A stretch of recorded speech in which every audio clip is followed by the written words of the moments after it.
Hey guys, it's Sasha. One of the most common mistakes in investing is that people don't properly understand how long they should be investing their money for or when they should be putting their money in. And I don't mean this in the basic sense. This is not a video telling you that as a long-term investor, you need to go and put your money away for at least 20 years.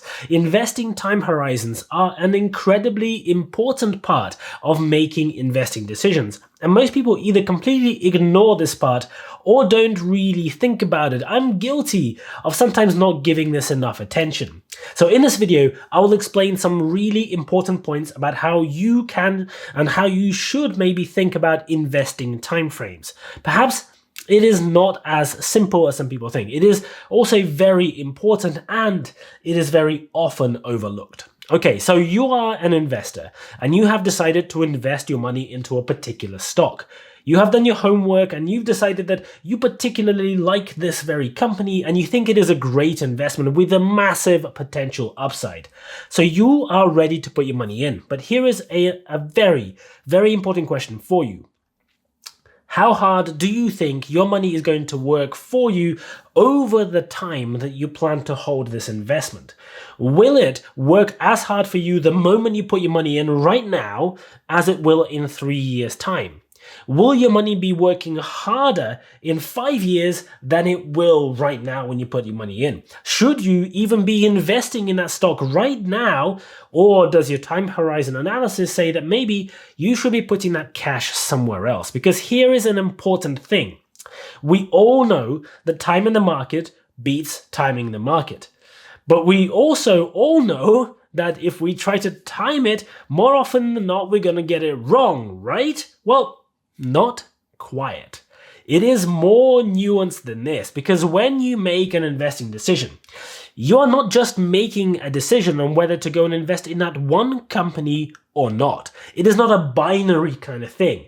If there was only one company in the world that you could invest or not invest into, then sure, yeah, this video would be completely irrelevant. You might as well just go and shove all your money in if you think it's an upside. But there is always a bigger choice. There are other companies that you might also think have a big potential for their share price to grow, maybe a similar sort of potential. So when making an investing decision, you should of course be thinking about time horizons, because those might impact the choice that you make. Imagine you have a company X that you think has 100% upside.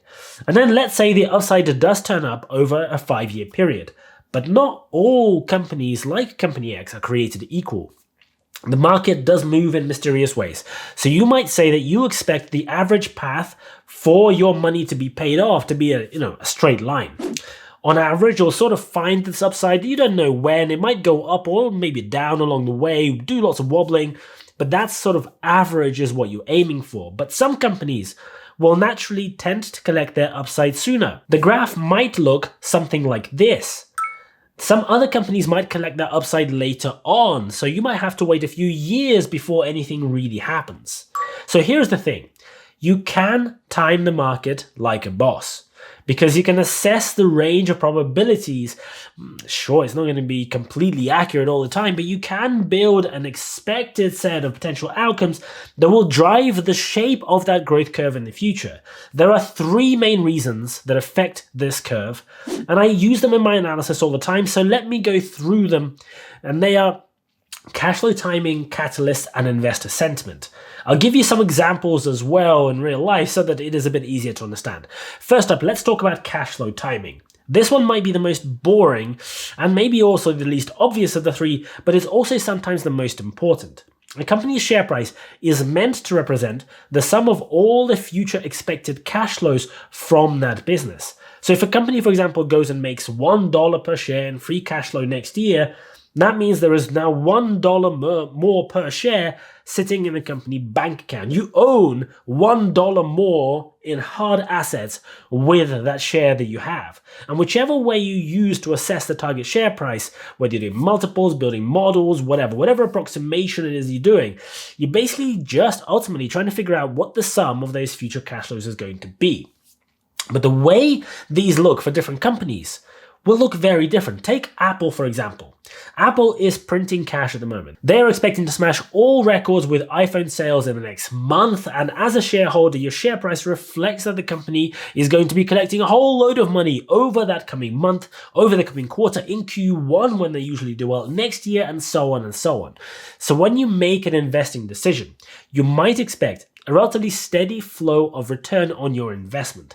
And a steady flow of cash against your projected target price will probably get the market to agree with your target share price gradually too. So you might see something like a steady straight line. By the way, this platform I'm using right here is called Stake, and if you live in the UK, Australia, or New Zealand, you can go and try it out and get a free share worth up to $150 if you use my link in the description. I use it for my public US stock portfolio that I share on my channel because it is cheaper than all the other popular apps like Trading212, Free Trade, and pretty much all the others. I actually really like how it works as well. So feel free to go and get your free share through the link in the description if you want to, and I'll get a bit of commission on top as well. So thank you so much in advance. Okay, so you might have something like a straight line expectation for Apple, but then go and take a company like Palantir or maybe Fiverr, both that I am invested in. They are currently losing money in their P&L quite heavily. Whatever free cash flow that they do get goes and gets spent on things like R&D and marketing, and quarter after quarter after quarter, these companies are posting big losses. Investors are expecting that these companies will eventually start making profits at some point in the future, but between now and that point in the future, those investors are expecting to lose more money. So the graph here might be quite back-weighted as a result. So if you're looking at just cash flow, you might say, okay, I will wait before I invest in a company like Fiverr or Palantir until they are about to turn profitable. Then I will invest and collect all those future cash flows from that point onwards. The one issue with that is that the current share price, in theory, already bakes in those losses into the share price, losses that the company is expecting to make in the next few years. So the closer you get to the point of profitability, the less of those future losses are left to collect, and that should mean that the share price goes up, even though the company is continuing to lose money. In practice, though, it often doesn't really follow that logical route, and the share price does often wait for profitability before making its big move. We saw it with Tesla recently, where the company only began technically being profitable in Q3 2019, and you can see that the investors were pretty happy on the back of that. So you might have a very accurate thesis that Tesla would begin making a lot of money a few years before that, but even though you were absolutely bang on, the share price was exactly the same in 2014 and traded sideways for 5 years while Tesla was going through the early stages of growth, funding difficulties, and all of that. And many investors, including large funds, make their investing decisions in relatively rudimentary ways. Not always because they're not smart, sometimes because they have rules, restrictions, targets, they have particular objectives, whatever, on how they can, invest or what they can invest in. So the timing of future cash flows is definitely an important factor, but it is not the only factor. And this is where people often make the mistake of saying, I'll wait for Palantir to become profitable, or Fiverr to become profitable, or whatever. Because the second very important factor is catalysts. Catalysts are not usually something long-term investors talk about much. It is more of a swing trading kind of type topic. You notice that a lot of indicators are likely to move a price up or down as a trader, and you get very excited. But catalysts are an important investing factor because they can accelerate or slow down that expected rate of return curve. I recently made a video about Tesla having a number of very large positive catalysts over the next 8 weeks. And I don't talk about this very often, but there are a number of really big catalysts happening that I think are particularly unusually concentrated in time. They're all happening in a relatively short window. And Tesla's share price as I'm recording this video is somewhere around the $1,170 range, but my target price on the stock is $3,000. So I personally see a big upside. And I don't know how long it will take for that upside to come through. But what I do know is that these catalysts could well make the curve accelerate faster. And typically with this sort of type of thing, once the catalysts come in and accelerate the rate of growth, Even if there is a drop after the catalysts happen, you don't drop anywhere near where you started. Big positive news that make a material difference to how investors see the future performance of a company can really fast track the growth in share price. Even if the news is anticipated, even if we all know that it is coming, the anticipation often only brings a fraction of the value that the actual news then goes and turns up when that news happens. And with Tesla, we have two of the biggest factories ever built that are about to due to start production in the next few weeks. We have record-breaking acceleration and production rates even without those factories coming in the next quarter or two, and a bunch of other stuff. Feel free to check out this video up here, and I'm going to put it in the description as well for all the details. But carrying on with this, I feel that this may mean that I can collect a decent chunk at least of my potential upside on Tesla sooner than I would otherwise be able to do because of these catalysts. And that is why Tesla is the biggest position in my portfolio at the moment, despite it not having the biggest potential upside percentage.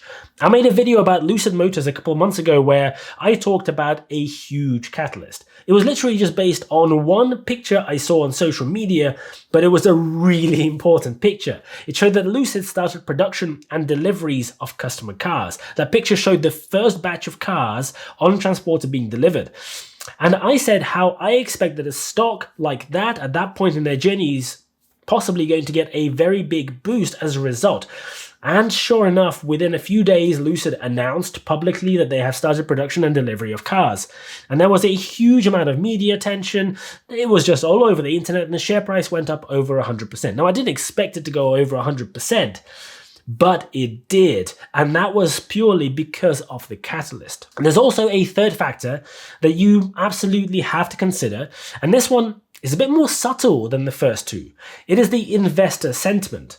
And investor sentiment is the sort of sum of all the non-numeric elements of a stock, a sort of total sum of the qualitative assessments with a sprinkling of feelings and a bit of a dusting of opinion. By the way, if you are interested, the best way to gauge investor sentiment, in my opinion, is through tip ranks that I personally use. You get a ridiculous amount of information on here. Almost 16,000 Wall Street analysts share their target prices, share their thoughts and opinions, articles, etc. And there's even a news sentiment section here that shows you how many positive, neutral, or negative news articles, for example, are being published. Feel free to sign up to tip ranks using my link in the description if you're interested, if you want to get access to that data, and I'll get a commission as well, so thank you if you choose to do that. Now, the sentiment is partly based on data. Sure, data is very important, but there is way more to it. People love to hate things. In the world of investing, people love to hate companies, and a negative sentiment can be a major suppressor of the share price. The opposite is also true, by the way. Some companies build up a crazy amount of love that sometimes is not really necessarily based on fundamental reasons, and that can cause stocks to be very, very overvalued.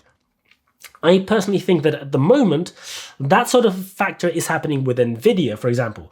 And the extreme end of this is when we get to a hype stage, when stocks can go up way, way over what anyone would realistically consider a fair share price just based on the hype. And sentiment is very difficult to time, but one of the best ways to think about it is to think about the macro level. Think about longer timescales. Think about kind of the overall picture. Look at Tesla. This is one of the best examples of a stock that attracts a massive, huge fan club. People who absolutely love the company, love Elon Musk, love the stock, but they also attract an even greater number of haters. A few years ago, the sentiment was really, really negative for Tesla. And at the macro level, in terms of news, media, government policy, and all of that, the sentiment was very much against Tesla. Even just 5 years ago, the world, relatively speaking, didn't really care about the environment. Climate change was important, sure, but relatively low on the overall agenda. It certainly wasn't in the news or publicly talked about anywhere near like it is today. Everyone still bought gas-guzzling cars and nobody really cared. Nobody really even thought about whether we should be buying something else. But look at all of that now. The mood is shifting very fast. Media is becoming more and more obsessed with electric vehicles. Sure, we still have a lot of publications financed by traditional manufacturers in some spaces, but the shift is happening. Self-driving is becoming a much more popular topic, and I think it's going to become much more popular still. Governments are battling to outdo each other with green promises saying they're going to do this by 2030, this something else by 2035, and the sentiment around Tesla as an investment is shifting as a result as well. This one is impossible to measure, very difficult to even gauge or understand, but it is very clear to see when you take a step back and apply a long enough timescale. And that change in sentiment can be a very huge driver of share price. One of my biggest positions at the moment, for example, is Fiverr. And sentiment at the moment, Fiverr is kind of not there. Nobody really is paying attention, nobody cares. But sentiment is the big reason why I am in that position. I do not see Fiverr having cash flows that turn any kind of positive income for several years. My model has them losing money for quite a while. And Fiverr is also a small stock with no particularly noticeable catalyst in the grand scheme of things that will, cause anyone to pay attention. But the way in which companies operate, the way in which they make decisions to hire or outsource that work instead, the way that people are shifting to working for themselves or in small companies, and the way that work is becoming more distributed is something I think will shift the sentiment on that entire world of work in a massive way in the next 5 years. I think we're only just getting started with replacing huge behemoth corporations with hundreds of thousands of employees with a more distributed way of working. And we'll have to wait and see how that one plays out, see if I'm anywhere near right, but that's my view, and that's why I'm in that position. If you found this video useful, please don't forget to smash the like button for the YouTube algorithm. Thank you so much for watching. I really appreciate it. And as always, I'll see you guys later.